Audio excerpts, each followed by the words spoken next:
আমি আপনাদেরকে দেখাবো কিভাবে দাভিন্সি রিজলভ সফটওয়্যারে ফুল ওয়াইড টাইমলাইন তৈরি করতে হয়। সাধারণত দাভিন্সি রিজলভ সফটওয়্যারের ইন্টারফেসটি এরকম থাকে। এটি হচ্ছে দাভিন্সি রিজলভ সফটওয়্যারের টাইমলাইন, কিন্তু আমরা আমাদের এডিটিং সহজ করার জন্য টাইমলাইনকে বড় করতে চাই। টাইমলাইনকে বড় করার জন্য এখানে একটি মনিটরের মতো চিহ্ন রয়েছে।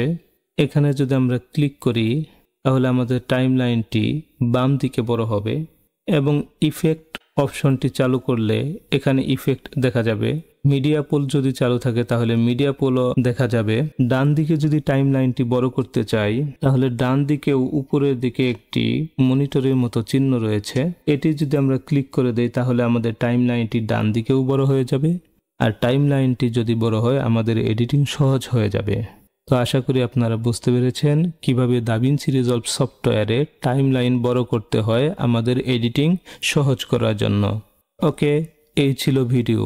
যদি ভিডিওটি ভালো লাগে তাহলে অবশ্যই চ্যানেলটি সাবস্ক্রাইব করে রাখবেন।